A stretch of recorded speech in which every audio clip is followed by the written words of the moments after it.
Hello dear student, कैसे हैं आप सभी लोग। मैं आरती आपका स्वागत करती हूँ हमारे ऑनलाइन स्कूल इंडिया प्लेटफॉर्म पे।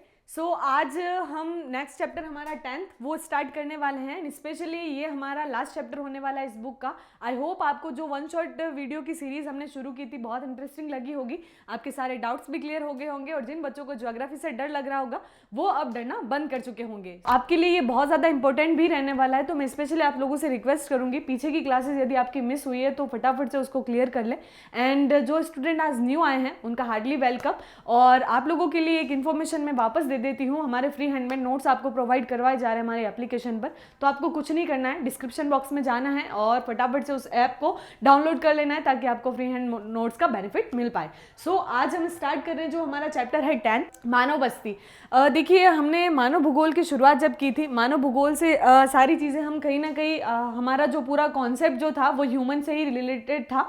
उसमें हमने स्टार्टिंग में हम कह सकते हैं कि हमने डेफिनेशन के बारे में समझा था, मानव भूगोल के विशेष क्षेत्रों पर गहन अध्ययन किया था। उसके बाद हमने देखा था कि मानव भूगोल के सिद्धांत में सबसे पहला जो हमारा होता है वो होता है जनसंख्या। जनसंख्या के आधार पर किसी देश का विकास निर्धारित किया जाता है। और इसके बाद धीरे धीरे मानव डेवलपमेंट कैसे हुआ उसमें कई सारे कॉन्सेप्ट रखे गए, इकोनॉमिकली अप्रोच बनाई गई। फिर हमारे मानव के लिए उपयोगी संसाधनों के बारे में हमने 11th में फिजिकल ज्योग्राफी के बारे में अच्छे से समझ लिया था, पर्टिकुलर कॉन्सेप्ट बेस्ड हमने सारी चीज़ें की थी। तो यहाँ हमारा पूरा कॉन्सेप्ट जो था वो ह्यूमन से ही रिलेटेड था।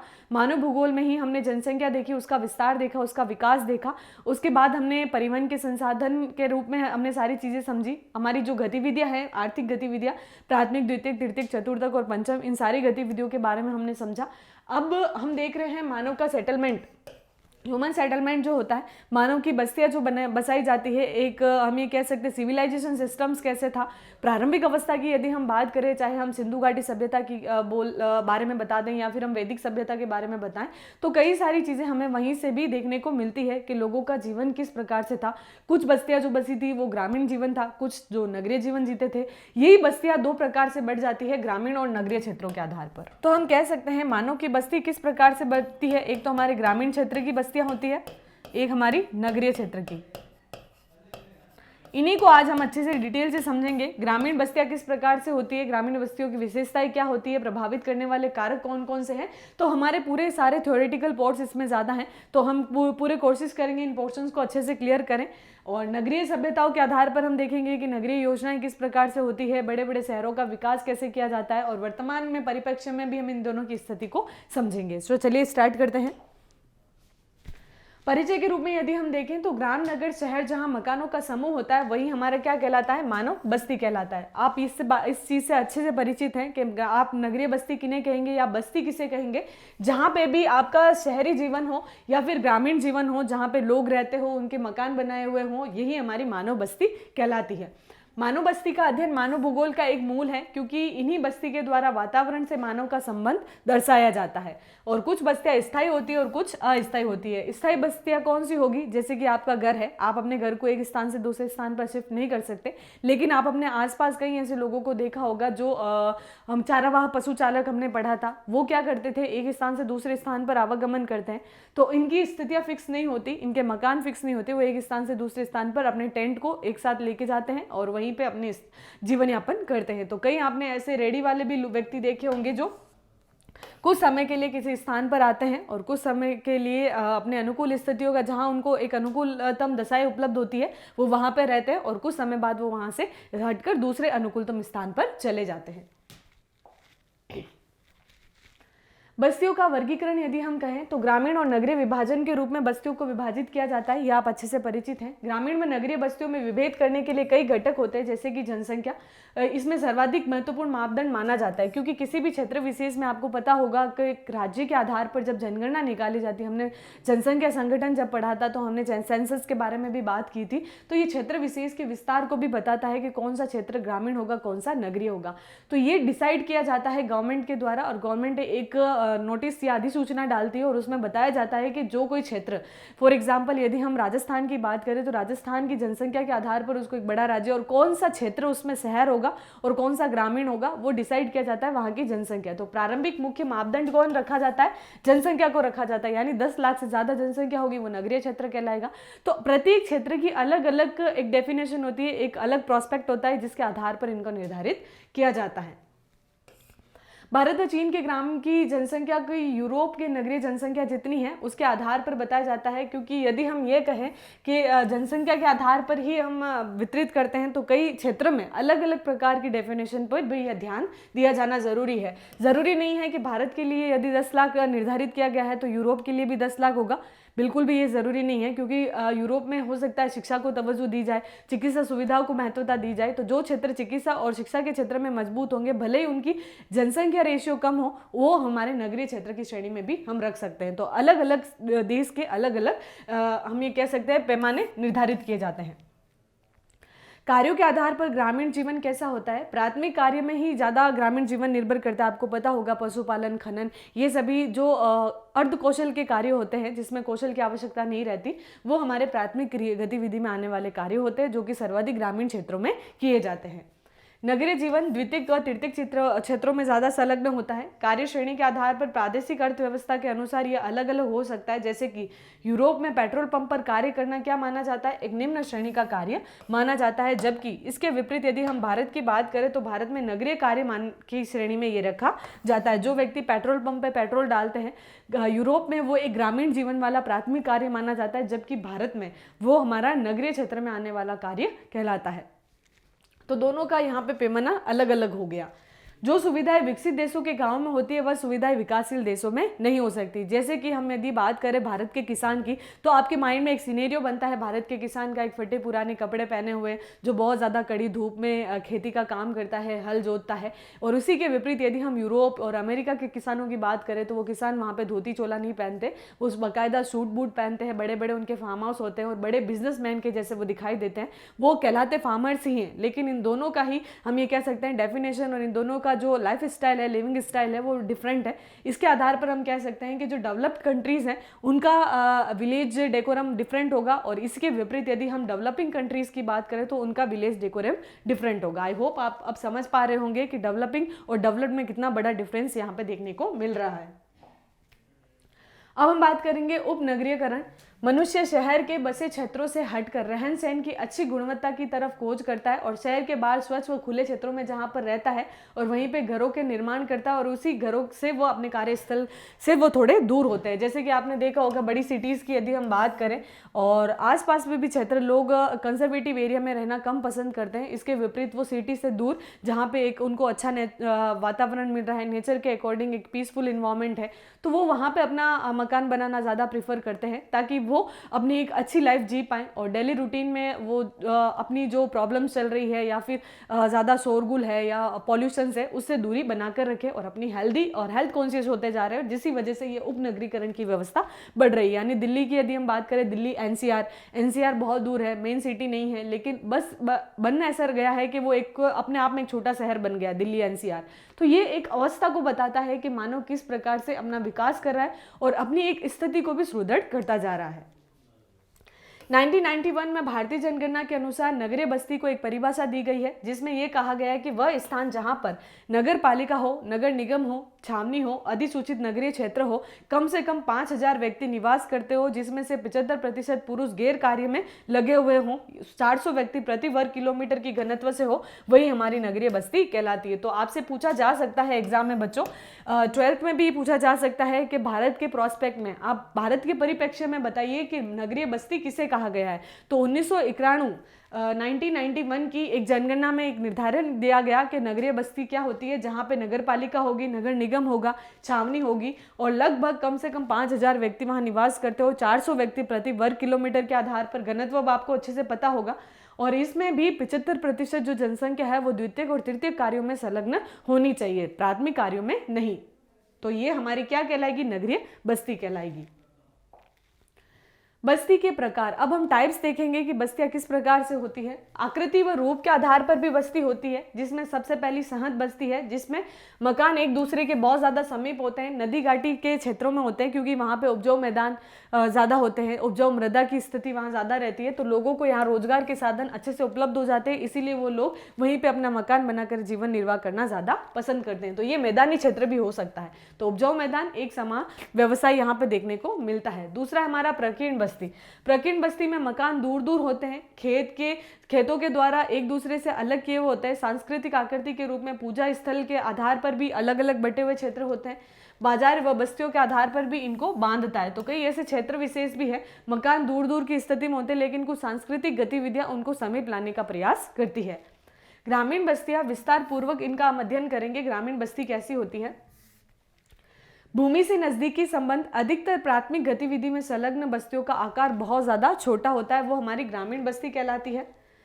और इसको अब हम कहेंगे प्रभावित करने वाले कारक, यानी ऐसे कौन से कारक हो सकते हैं ग्रामीण बस्ती को प्रभावित कर सकते हैं या इन बस्तियों को प्रभावित करते हैं। एक तो जल आपूर्ति। जल आपूर्ति कहाँ पर अनुकूल तब होती है, वहाँ पे लोग ज़्यादा रहना पसंद करेंगे। जहाँ पे हम ये कहें कि बिजली और पानी की व्यवस्था होती है, वहाँ हम कह सकते हैं नगरीय या फिर बस्तियों की सुदृढ़ता ज़्यादा मजबूत होती है। तो जल आपूर्ति। भूमि ऐसा नहीं हो कि पठारी क्षेत्र या पर्वतीय क्षेत्र हो, मैदानी क्षेत्र जहाँ पे ज़्यादा होगा वहाँ पे हमें बस्तियाँ ज़्यादा दिखाई देगी।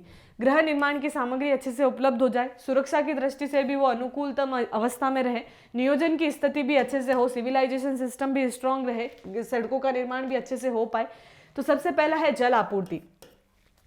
सामान्यतः निर्माण बस्तियां जल स्रोतों के समीप, नदियां, झीलों, झरनों के समीप स्थित होती है, जहां जल आसानी से उपलब्ध हो जाता है। जल स्रोत जैसे कि मछली पालन, नौकायान करने में आसानी हो, लोगों को रोजगार के अवसर उपलब्ध हो, वहां पे ज्यादा बस्तियां बसती है। भूमि की यदि हम बात करें, जहां कृषि कार्य के लिए उपजाऊ भूमि होगी, यूरोप के दलदली क्षेत्रों में बस्तियां नहीं बसाई जा सकती। इसके विपरीत यदि हम दक्षिण पूर्वी एशिया की बात करें, यहाँ नदी घाटियां हैं जहां पर मैदानी क्षेत्रों के आधार पर चावल की कृषि अधिक की जाती है और बस्तियां बस जाती है। उच्च भूमि क्षेत्र के आधार पर मानव अपने अधिवास हेतु उच्च क्षेत्रों में रहना पसंद करता है, ताकि बाढ़ जैसी स्थिति आए या आपदा जैसी स्थिति हो तो वो उससे बच सके। नदी क्षेत्रों में बस्ती तटबंधों व वेदिकाओं पर बसाई जाती है, क्योंकि यहाँ पर जो भाग होता है वो शुष्क बिंदु होते हैं। उपोष्ण कटिबंधीय देश में दलदली क्षेत्रों के निकट बस्ती व मकान के स्तंभों को बनाया जाता है, ताकि बाढ़ के समय इनसे बचा जा सके। यानी कई ऐसे क्षेत्र भी होते हैं जहाँ जलीय अवस्था ज़्यादा देखने को मिलती है, जैसे समुद्र के कोस्टल एरिया, तटीय क्षेत्र, वहाँ पे लोगों को सर्वाइव करने के लिए रहना ही पड़ता है, वो अपने स्थान को नहीं छोड़ सकते। तो वो क्या करते हैं, वो उच्च भूमि क्षेत्रों में रहना पसंद करते हैं और अपने मकानों को इस प्रकार से बनाते हैं ताकि बाढ़ या कोई भी नेचुरल डिजास्टर या प्राकृतिक आपदा जैसी अवस्थाएं हो तो वो उनसे बच सके। तो इसमें वो क्या करेंगे, उष्ण कटिबंध का एक उदाहरण दे रखा है। उष्ण कटिबंधीय क्षेत्र में दलदली क्षेत्रों के निकट भी लोग बस्ती बसाते हैं और वो क्या करते हैं, अपने घरों को मकान को इस प्रकार से बनाते हैं कि नीचे आपको स्तंभ, आपको स्लाइड में भी पिक्चर्स दिखाई दे रही होगी, ये जो अवस्थाएं होती है इसके अंतर्गत क्या होता है, मकान थोड़े ऊपर होते हैं और पिलर लगाए जाते हैं, जिससे क्या होता है मकान को सुरक्षा मिल सके इन नेचुरल डिजास्टर से। फिर है हमारी गृह निर्माण सामग्री। ये एक बड़े आकार की अवस्था होती है जिसमें आसानी से लकड़ी, पत्थर प्राप्त किए जाते हैं। मानव बस्ती यहाँ पे बसाई जाती है। उदाहरण के रूप में चीन का लोयस क्षेत्र, यहाँ पे गुफा में मकान बनाए जाते हैं। अफ्रीका के सवाना प्रदेश में कच्ची ईंटों के मकान होते हैं। ध्रुवीय क्षेत्रों में एस्किमो नाम के मकान होते हैं। तो अलग अलग क्षेत्रों में जो अवस्थाओं के आधार पर उनको सामान उपलब्ध होते हैं, उसी के आधार पर वो अपना मकान बनाते हैं। उदाहरण भी दिया है यहाँ पे, अफ्रीका के सवाना मैदानों में ईंटों के मकान आपको दिखेंगे, चीन के लोयस क्षेत्र में आपको गुफा के मकान दिखेंगे, और ध्रुवीय क्षेत्र जो पोलर्स एरिया है वहाँ आपको एस्किमो जनजाति भी पाई जाती है। और एस्किमो एक हिमखंडीय क्षेत्र में आधार पर अलग अलग रूप से मकान बनाते हैं। अब हमारा सुरक्षा की दृष्टि से मकान की स्थिति या बस्तियां कैसे बसाई जाती है, जहाँ पे राजनीतिक गतिविधि सही तरीके से हो, जहाँ पे युद्ध की स्थिति ना हो, लोग डर के ना जिए, एक सारी अनुकूलतम दशाएं वहाँ पे हो, वहीं पे ज़्यादा बस्ती बसाई जाती है। राजनीतिक अस्थिरता, युद्ध, पड़ोसी समूह के उपद्रवी के कारण गांव सुरक्षात्मक क्षेत्रों में बसाए जाते हैं, जैसे कि भारत में दुर्गों का निर्माण किया जाता था, तो ये हमारी सुरक्षा के रूप में बनाए हुए क्षेत्र होते हैं। दुर्ग के अंदरूनी क्षेत्रों में बस्तियां बसती थी, ताकि दुर्ग का जो मेन गेट होता था, कोई भी अगर बाहरी आक्रांता है तो उस समय वो गेट को बंद कर दिया जाता था, ताकि ग्रामीण वासियों को सुरक्षित किया जा सके। नियोजित बस्तियां क्या होती है, ये सरकार द्वारा बसाई जाती है। आवासीय सुविधाएं होती है जहाँ पे आवास और पानी की व्यवस्था रखी जाती है। इंदिरा गांधी नहर बस्ती विकास कार्यक्रम है भारत का, जो कि बहुत इंपॉर्टेंट है। यहाँ पे ग्रामीण क्षेत्रों के आधार पर भी बस्तियों को बसाया जाता है। एक सुदृढ़ जल, पानी, इलेक्ट्रिसिटी की या बिजली की, जल की सारी पहुंच बनाकर बस्तियों का निर्माण किया जाता है। ये बस्तियां जो होती है सरकार द्वारा बसाई जाती है, ताकि लोगों का जीवन स्तर में सुधार हो। और मानव विकास सूचकांक जब हमने देखा था, उसमें ये भी बहुत बड़ी भूमिका थी। किसी भी राष्ट्र के विकास तभी संभव हो सकता है जब वहां के एक प्रत्येक मानव का, प्रत्येक व्यक्ति का विकास हो, तभी वो देश विकास कर सकता है। वृत्ताकार स्थिति, कुछ बस्तियां जो होती है अलग अलग आकार की होती है, जिसमें पहला होता है वृत्ताकार। वृत्ताकार में यानी राउंडिंग सराउंडिंग बस्तियां बसाई जाती है, जो कि किसी झील या तालाब के बीच में होती है, इसे हम गांव कह सकते हैं। इसके मध्य का भाग खुला रखा जाता है ताकि पशु क्या करे, आसानी से आके उस नदी तालाब से जल पी सके। तो ये वृत्ताकार स्थिति में एक हमारा आपको पिक्चर दिखाई दे रही होगी, जिसमें नदी तालाब होता है और इसके बीच बीच में मकान बसाए जाते हैं और बीच के क्षेत्र को खुला रखा जाता है ताकि वो आसानी से पशुचारण की भी स्थिति को उपलब्ध करवा सके। तारे के आकार की आपको पता होगा, जो क्रिस्टल एक पोजीशन जो होती है स्टार के आकार की होती है, जो एक अलग अवस्था में हम कह सकते हैं एक मार्ग के स्थान पर मिलते हैं, सभी मार्ग एक ही मार्ग पर मिल जाते हैं और इसमें उनके सहारे मकानों का निर्माण किया जाता है। वाई क्रॉस टी सड़क के तिराहा पर विकसित की जाती है, जहां दो मार्ग आकर तीसरे मार्ग से मिलते हैं। ये क्रॉस चौराहे के आधार पर विकसित की जाती है। ग्रामीण बस्तियों की समस्याएं, अब इनकी समस्याएं क्या होती है इसको हम देख लेते हैं। विकासशील देश में इनकी संख्या बहुत ज़्यादा अधिक है, क्योंकि यहाँ पर अविकसित अवस्था में लोगों को कई सारी समस्याओं का सामना करना पड़ता है, जैसे कि जल की समस्या, सूखे की समस्या, बीमारी की समस्या, बीमारी में हैजा पीलिया सामान्यतः ये समस्या देखने को मिलती है। सिंचाई सुविधाएं भी यहाँ पे अच्छी नहीं होती, शौचघर और कूड़ा कचरा निस्तारण की भी यहाँ पे समस्या देखने को मिलती है। स्वास्थ्य संबंधी समस्याएं भी होती है, मकान सामग्री की उपलब्धता में भी समस्या आती है, प्राकृतिक आपदा की वजह से नुकसान होता है। ये आप अपनी लैंग्वेज में भी लिख सकते हैं। आपको ग्रामीण बस्ती के बारे में बताना है तो ग्रामीण बस्ती कैसी होती है, उनके आकार के आधार पर डिस्ट्रीब्यूशन आपको बता देना और इसकी प्रमुख समस्याएं आपको बता देनी है कि कोई विकासशील राष्ट्र में सर्वाधिक ग्रामीण बस्तियां होती है और उनकी बहुत ज्यादा समस्या हमने को देखने को मिलती है, क्योंकि भारत में भी आपने कई देखा होगा, कई स्लम्स ऐसे बने हुए हैं झुग्गी झोपड़ियों की बस्तियां। मुंबई सबसे बड़ा स्लम माना जाता है, जहां सर्वाधिक कच्ची झुग्गी झोपड़ियों वाली बस्तियां मानी जाती है। तो सरकार भी कहीं ना कहीं इसी क्षेत्र पर कार्य करने का एक विश्व स्तर पर जो राष्ट्र की छवि होती है वो इन्हीं क्षेत्रों के आधार पर निर्धारित की जाती है। तो भारत की जो सरकार है, इंडियन गवर्नमेंट, सेंट्रल गवर्नमेंट भी कहीं ना कहीं ये प्रयास करती है कि इन स्थितियों में क्या किया जाए, सुधार किया जाए। ग्रामीण बस्तियों के प्रतिरूप, ये दर्शाता है कि मकानों की स्थिति किस प्रकार एक दूसरे से संबंधित है। गांव की आकृति प्रसार को कैसे प्रभावित करती है, जैसे कि गांव की स्थिति, उसकी समीपवर्ती स्थलाकृतियां और उसके क्षेत्र के भूभाग कैसे प्रकार से निर्धारित किए जाते हैं, यही हमारा ग्रामीण बस्तियों का प्रतिरूप होता है। कैसे नगर में कैसे विकास होता है, वैसे ही हमारे गाँव में किस प्रकार से मकान बनाए गए हैं, 2 मंजिला है, यहाँ की स्थितियाँ कैसी है, बाजार की स्थापना कैसे हो रखी है, मंडियाँ कैसे बनाई गई हैं, दुकानों का निर्माण कैसे हुआ है, लोगों की मूलभूत आवश्यकता उनको कैसे उपलब्ध हो जाती है। तो ये सभी प्रतिरूप के आधार पर ग्रामीण बस्ती का विकास यहाँ पे दर्शाया गया है। ग्रामीण बस्तियों का वर्गीकरण के लिए कई मापदंडों को आधार बनाया जाता है, जिसमें सबसे पहला मापदंड है विन्यास के आधार पर ग्रामीण बस्ती मानी जाती है। मैदान, पठार, तट, वन, मरुस्थल में अल्प विकसित गांवों में कार्यों के आधार पर भी ग्रामीण बस्तियां बांटी जाती है। कृषि, लकड़ी काटना, पशुपालन, मछली पालन, ये सभी ग्रामीण बस्तियों में किए जाते हैं। बस्ती की आकृति के आधार पर यहाँ पे रेखा आकार होता है, आयताकार की आकृति की बस्तियां भी होती है, वृत्ताकार भी होती है, तारे आकार की भी होती है, चौड़ी पट्टी के आकार की, दोहरे गांव के रूप में भी होती है। अलग अलग आकार की यहाँ पे ग्रामीण बस्ती हम ये कह सकते हैं, अलग अलग क्षेत्र विशेष में भी इनकी आकृतियां अलग अलग होती है। रेखिक प्रतिरूप में सड़क, नदी, नहर, घाटी, रेल लाइन, तटबंध पर स्थित जो बस्तियां होती है वो हमारी रेखिक प्रतिरूप की श्रेणी में आती है। आयताकार वृत्ताकार तारे का रूप टी आकार का माना जाता है। आयताकार समतल क्षेत्र व चौड़ी पर्वतीय घाटी में एक दूसरे को समकोण पर काटती है। तो आयताकार की स्थिति बताई जा रही है। आयताकार स्थिति क्या होती है, जो एक समतल क्षेत्र में एक चौड़ी पट्टी के आधार पर 2 बस्तियां बसाई जाती है जो एक दूसरे को समकोण पर काटती है। थोड़ा सा ब्रेक।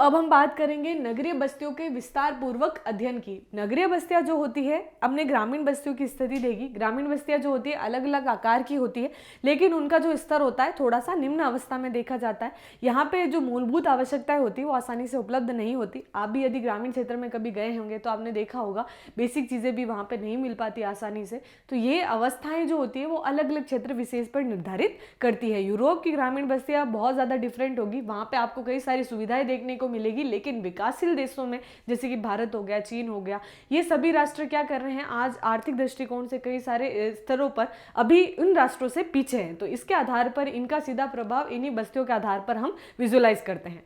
नगरीय बस्तियों का विस्तार पूर्वक हम अध्ययन करेंगे। नगरीय बस्तियां वर्तमान में तीव्र नगरीय विकास हो रहा है। प्रारंभिक अवस्थाओं में यदि हम बात करें, नगरीय बस्तियां न के बराबर थी, लेकिन धीरे धीरे इसका विस्तार होता गया। उदाहरण के रूप में यदि हम कहें तो 1800 ईस्वी में विश्व में केवल 3% ही जनसंख्या नगरीय बस्तियों में निवास करती थी। ये बहुत इंपॉर्टेंट डेटा है बच्चों, आपको याद करना है। ये आप एग्जाम्पल के रूप में भी अगर आंसरिंग में लिखेंगे तो यहाँ बहुत अच्छा स्कोर करेंगे। यहाँ आपको नगरीय बस्तियों के बारे में यदि पूछा जाए तो आपको बताना है कि प्रारंभिक अवस्था की यदि हम बात करें, लोगों का जीवन क्या था, ग्रामीण जीवन था। जैसे जैसे शिक्षा का विकास हुआ, लोगों ने नगरों की तरफ जाना और रोजगार के लिए और कई सारी आवश्यकताओं के लिए उन्होंने नगरों की तरफ प्रवास किया। तो इसके आधार पर हम कहें तो 1800 शताब्दी में लगभग 3% ही विश्व की जनसंख्या नगरों में रहती थी, लेकिन धीरे धीरे वर्तमान में यह आंकड़ा लगभग 54% का हो गया है। इसमें एक उदाहरण के रूप में आप लिख सकते हैं, 1800 में 3% थी, 1850 तक आते आते लगभग सिर्फ और सिर्फ 50 वर्षों में ये 3% ही बढ़ा, यानी 6% हो गया। लेकिन 1850 से 2001 में लगभग ये 48% पहुंच गया और इसी के आधार पर 2017 की लास्ट रिपोर्ट है जिसमें 57, अब तो ये पता नहीं कितनी बढ़ गई होगी। नगरीय बस्तियों का वर्गीकरण, जनसंख्या के आकार के आधार पर भी नगरीय बस्तियों का वर्गीकरण किया जाता है। व्यावसायिक क्षेत्रों के आधार पर, जैसे कि जो द्वितीयक तृतीयक कार्यों में संलग्न होते हैं वो नगरीय क्षेत्रों की श्रेणी में रखे जाते हैं। प्रशासकीय ढांचे, जहाँ पे नगर पालिका हो, नगर निगम हो और एक सुदृढ़ प्रशासनिक दृष्टिकोण की वजह से हम ये कह सकते हैं जहाँ प्रशासन सुदृढ़ हो, वो भी हमारा नगरीय क्षेत्र कहलाता है। आकृति के आधार पर भी, जहाँ पे आपको मकान बहुमंजिला दिखाई दे, बहुत सारी इमारतें हो, बहुत सारे सेक्टर्स में रोजगार की साधनों की उपलब्धता हो, वो हमारा आकृति के आधार पर बटा हुआ नगरीय क्षेत्र कहलाता है। सबसे पहला हम देखेंगे जनसंख्या के आधार पर।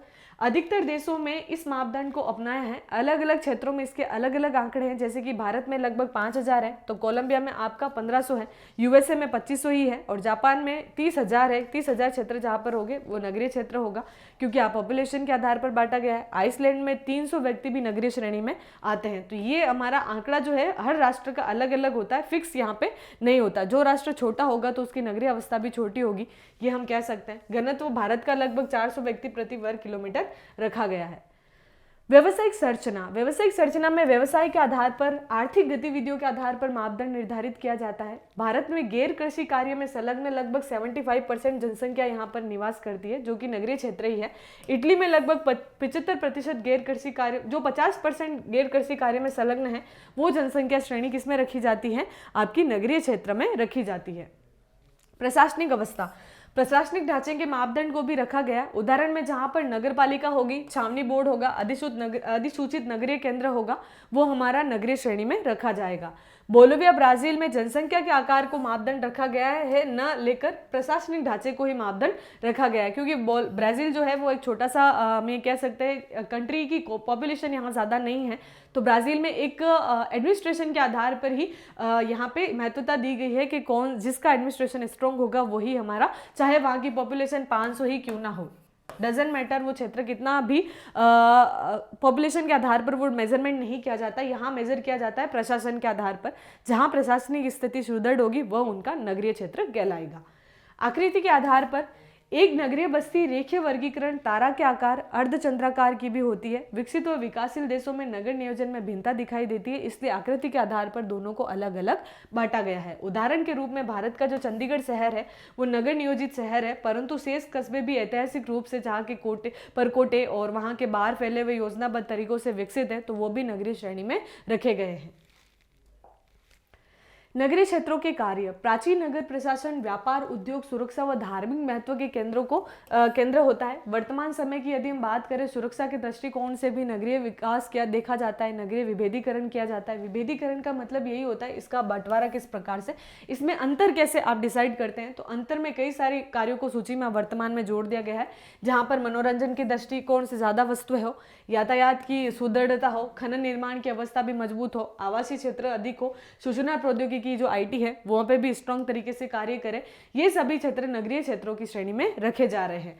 जैसे 19वीं शताब्दी में यदि हम इंग्लैंड की बात करें तो इंग्लैंड में मछली पकड़ने वाले पत्तनों में पर्यटन को विकसित कर लिया गया है। कई प्राचीन बाजार अब विनिर्माण के कार्यों में भी लग गए हैं, यानी कई ऐसे ग्रामीण क्षेत्र जहाँ पे पशुपालन की कार्य होते थे लेकिन अब उनको पर्यटन के दृष्टिकोण से मजबूत बना दिया है। इसी वजह से अब वो क्षेत्र क्या कहला दिए गए हैं, ग्रामीण से नगरीय क्षेत्र में डेवलप्ड हो गए हैं। कार्यों के आधार पर यदि हम बात करें तो नगरों व शहरों का वर्गीकरण भी किया जाता है। एक प्रशासनिक नगर होता है, एक व्यापारिक नगर, ये बहुत ज़्यादा इंपॉर्टेंट है, आपसे पूछा जा सकता है। नगरीय क्षेत्र में यदि कोई क्वेश्चन आएगा और फैक्ट्स के साथ पूछा जाएगा तो ये क्वेश्चन इंपॉर्टेंट है, आप इन प्लीज़ नोट्स को अच्छे से लर्न कर लीजिएगा। ये आपके पूरे नोट्स बुक की समरी ही है। आप अगर पूरे बुक्स को भी पढ़ेंगे तो पूरा मिनरल्स आपको यहाँ पे मिल रहा है, आपके लिए बहुत चीज़ें हेल्पफुल हो जाएगी।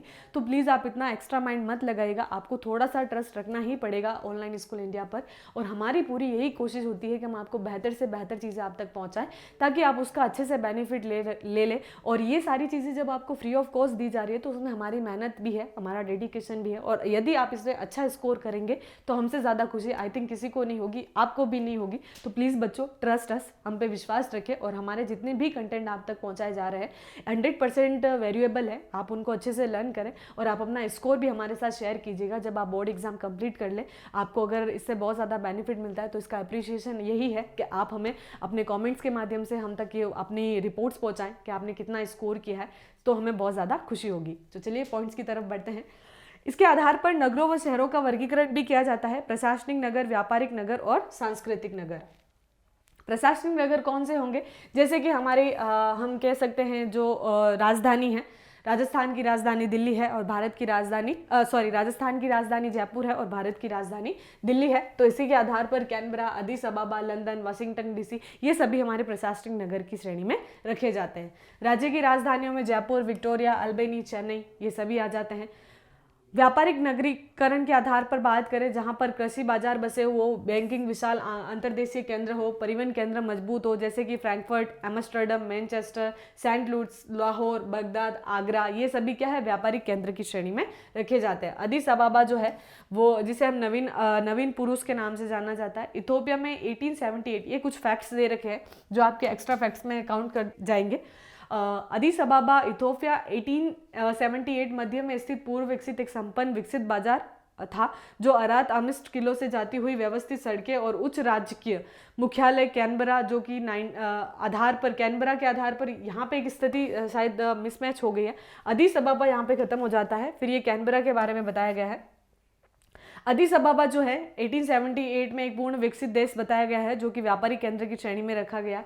और इसके आधार पर ये यहाँ पे व्यवस्थित सड़कें, यहाँ एक उदाहरण के रूप में बताया गया है कि अदिस अबाबा कैसे बसा हुआ है, उसकी स्थिति कैसी है। तो वहाँ पे किलो की तरफ जाती हुई सड़कें भी हैं, बाजार की तरफ विकसित हो रखी सड़कें भी हैं, जो एक दूसरे की सुव्यवस्थित अवस्था को बताती है। इसी के साथ कैनबरा जो है वो ऑस्ट्रेलिया का मुख्यालय 1912 में अमेरिकन वास्तुविद वॉल्टर बर्ली ने बनाया था। तो यहाँ फैक्ट्स दे रखा है, कैनबरा का निर्माण किसने किया था? ऑस्ट्रेलिया के ही एक वास्तुविद थे, अमेरिकन वास्तुविद थे, जिन्होंने 1992 में इसको विकसित किया था। अब बात करेंगे नगरीय बस्तियों की स्थिति। अब आप अच्छे से परिचित हो गए होंगे नगरीय बस्तियां कैसे बसी हुई होती है, उनमें प्रमुखता किसकी भूमिका रहती है। तो यहाँ पे इनकी स्थिति अगर हम कहें तो नगरीय केंद्रों की स्थिति उनके द्वारा संपन्न कार्यों के आधार पर देखी जाती है। प्राचीन नगरीय बस्तियां जो थी वो जल ग्रह निर्माण सामग्री उपलब्ध, एक हम ये कह सकते हैं उपलब्धता जो थी वो उपजाऊ भूमि, जल की स्थिति, सारी चीज़ें जो अनुकूलतम दशाओं के आधार पर लोगों को प्राप्त हो रही थी, उच्च प्रौद्योगिक विकास, ये सभी हमारी नगरीय बस्तियों की स्थिति को बताता है। वर्तमान में बटे नगरों की स्थिति में कई आवश्यक बातें होनी चाहिए, जैसे कि औद्योगिक नगरों के लिए स्थानीय शक्ति के साधन, कच्चा माल, पर्यटन नगर के लिए पोताश्रय का होना, खनिजों के लिए। अब ये बताया जा रहा है कि यदि कोई नगरीय देश या फिर कोई भी बस्ती, नगरीय या फिर ग्रामीण बस्तियाँ जो भी बस्ती है, उनमें जो भी वस्तु है वहाँ पे उत्पादित होती है, उनकी एक अनुकूलतम दशाएं वहाँ होनी आवश्यक है। जैसे यदि कोई औद्योगिक नगर है तो वहाँ पे औद्योगिक नगर के लिए कच्चे माल की उपलब्धता आसानी से होनी चाहिए। इसके आधार पर यदि कोई हम ये कहें शिक्षित नगर है तो वहाँ पे शिक्षा की सभी सुचारू रूप से कार्य प्रणालियाँ वहाँ सुदृढ़ होनी चाहिए। तो ये अवस्थाओं के आधार पर बांटा गया है कि औद्योगिक नगरों के लिए क्या क्या आवश्यक है। औद्योगिक नगरों के लिए स्थानीय शक्ति की आवश्यकता है, कच्चे माल की आवश्यकता है। पर्यटन नगरों के लिए पोताश्रय का होना बहुत ज़रूरी है, क्योंकि वहीं से एक अवस्था सुदृढ़ बनती है। अनुकूलतम परिवहन संसाधन होने चाहिए पर्यटन के लिए। खनिज संसाधनों, खनिज नगरों के लिए आपको आर्थिक दृष्टिकोण से खनिजों को पाया जाना आवश्यक है। व्यापारिक नगरों के निकट ही नगरों का तेजी से, व्यापारिक मार्ग जहाँ पे भी ज़्यादा विकसित होते हैं, व्यापारिक मार्गों के निकट ही नगरों का तेजी से विकास आज वर्तमान में देखने को मिल रहा है। सांस्कृतिक नगर की बात करें, जहाँ पर तीर्थ स्थान हो गए जैसे कि जेरूसलम, मक्का, जगन्नाथपुरी, बनारस, ये सांस्कृतिक नगर की श्रेणी में आते हैं। स्थान मनोरंजन के आधार पर हमारा मियामी और पणजी है। गोवा, जैसे कि हम कह सकते हैं गोवा, पणजी,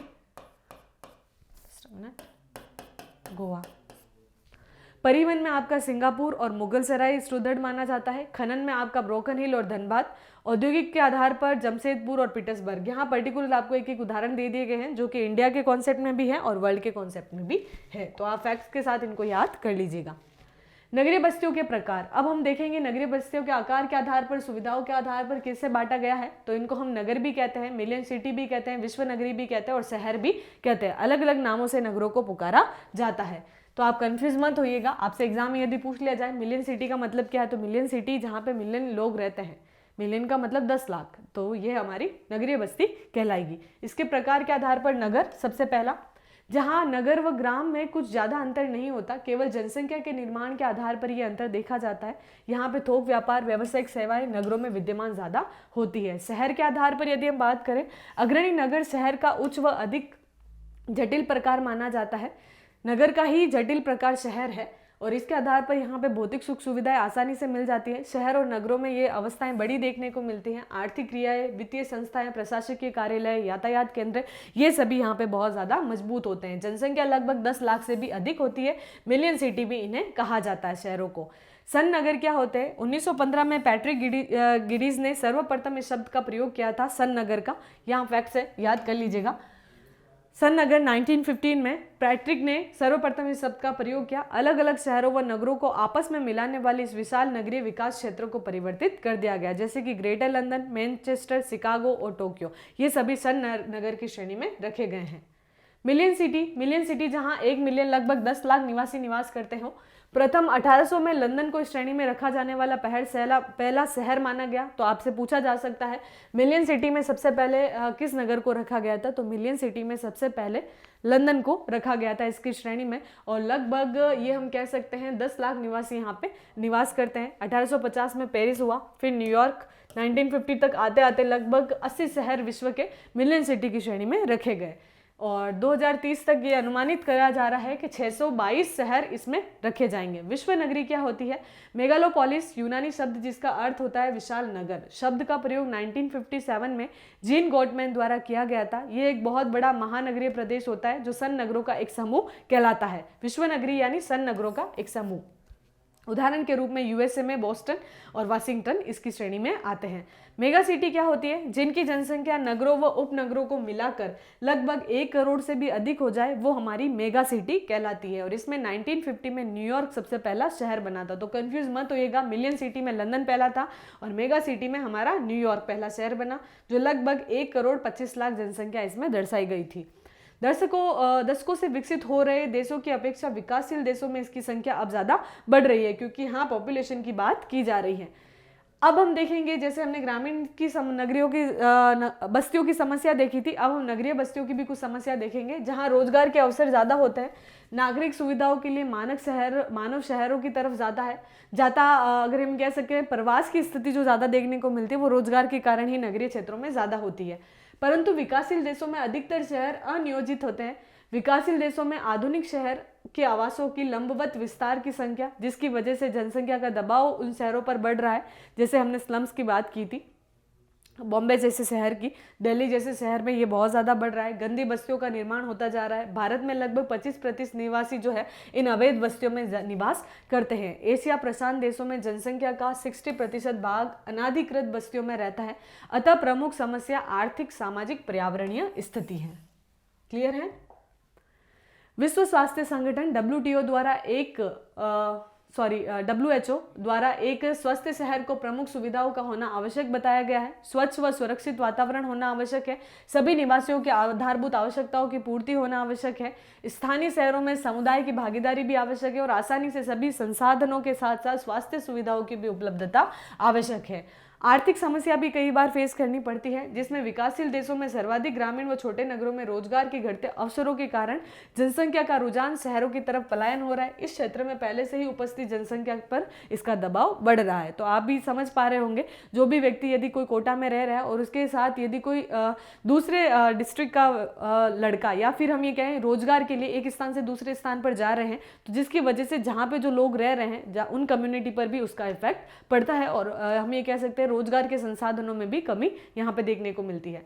सामाजिक सांस्कृतिक समस्याएं भी होती है। विकासशील देशों में विभिन्न प्रकार की सामाजिक बुराइयां से ग्रस्त अपर्याप्त वित्तीय संसाधन है, स्वास्थ्य शिक्षा सुविधा गरीब नगरवासियों तक उसकी पहुंच नहीं बन पाती। विकासशील नगरों का स्वास्थ्य सूचक चिंताशील स्थिति को बताता है। बेरोजगारी, शिक्षा की कमी के कारण अपराध बढ़ रहे हैं और लिंग अनुपात भी इसमें असंतुलित होता जा रहा है। ये सारी बेसिक समस्या हैं, आप अपनी लैंग्वेज में भी लिख सकते हैं, ये आपको अच्छे से पता है। आप खुद चूंकि एक विकासशील राष्ट्र के ही सदस्य हैं, तो आपने बहुत सारी इन समस्याओं को बहुत करीबी तरीके से देखा होगा, तो ये आपकी ही अंडरस्टैंडिंग है। आप इन फैक्ट्स को यूज़ करते हुए कई चीज़ें, ये सब सारी चीज़ें जो है वो थ्योरेटिकल है, कुछ कुछ इसमें बहुत स्ट्रॉन्ग फैक्ट्स हैं जो आप यूज़ कर सकते हैं, बाकी आप अपनी सिंपल लैंग्वेज में भी इसको लिख सकते हैं। पर्यावरण संबंधी भी कई सारी समस्याएं होती हैं, जैसे कि जल पॉल्यूशन बढ़ना, जल की कमी होना, नदी घाटियों का हम देख रहे हैं कि नदियों का जो प्रवाह है, किसी क्षेत्र में जल का दुरुपयोग किया जा रहा है, केमिकल्स वाले जो मिनरल्स है, केमिकल्स वो सारे नदियों में बहाए जा रहे हैं, जिसकी वजह से क्या हो रहा है, नदी भी प्रदूषित हो रही है और हमें एक स्वच्छ जल की भी उपलब्धता कम देखने को मिल रही है। क्योंकि आपको भी बहुत अच्छे से पता है, भले ही हमारे जो पृथ्वी है वो एक जल ग्रह के रूप में जाना जाता है, लेकिन इसमें से सिर्फ और सिर्फ 1% ही जल हम योग्य है, जिसमें से भी बहुत सारा कम पानी हम यूज़ कर पा रहे हैं, क्योंकि आधे से ज़्यादा जल हमारा ध्रुवों की तरफ है, जिसे हम यूज़ भी नहीं कर सकते। तो यही अवस्थाएं हैं, आप इनको अपनी सारी चीज़ों को, सिंपल सा है, रोजगार के सृजन साधनों, आर्थिक स्थिति के आधार पर धकेला गया है। प्राचीन पर्यावरण संबंधी समस्याओं में आप बहुत सारी चीज़ें लिख सकते हैं, प्रदूषण लिख सकते हैं, औद्योगिक कारणों की वजह से जल की उपलब्धता हो रही है, जनसंख्या की वृद्धि के कारण आर्थिक स्थिति भी धीमी हो रही है, स्वास्थ्य संबंधी, शिक्षा संबंधी भी परेशानी हम देख रहे हैं। एक इम्पॉर्टेंट है हमारा नगरीय राजनीति योजना, यूएनडीपी द्वारा नगरीय राजनीति में कई प्राथमिकता को बताया है। इसके आधार पर इन्होंने बताया है कि निर्धन के आश्रय स्थल में वृद्धि कर, आधारभूत सुविधाओं की उपलब्धि और महिलाओं को मूलभूत सेवाओं तथा राजकीय सुविधाओं तक पहुंच में सुधार करना, ऊर्जा व परिवहन तंत्र को उन्नत बनाना और वायु प्रदूषण को कम करना, यही हमारा क्या है, यूएनडीपी द्वारा नगरीय राजनीति योजना की एक महत्वता को बताया गया है। सो ये हमारा सिंपल चैप्टर था, जिसमें हमारे फैक्ट्स कम थे लेकिन थ्योरी ज़्यादा थी, और ये बेसिक थ्योरी है जो आप अपने खुद के विचारों में भी इसको व्यक्त कर सकते हैं। जो फैक्ट्स हैं एक बार पढ़ लीजिएगा। आई होप आपको ये जर्नी बहुत इंटरेस्टिंग लगी होगी। सो स्टूडेंट, अगर आपको इसमें कुछ डाउट्स रहता है तो कमेंट सेक्शन आपके लिए अवेलेबल है। मैं पूरी कोशिश यही करूँगी कि ये 10 वीडियोज़ आपके लिए इतने स्ट्रॉन्ग बने, आपको ये बहुत ज़्यादा हेल्प करें और इसकी के साथ आप अच्छा स्कोर कर पाएँ। So always be happy, keep strong and always keep smile. Thank you so much. मिलते हैं हम हमारे नेक्स्ट जर्नी में। Take care yourself. Good bye.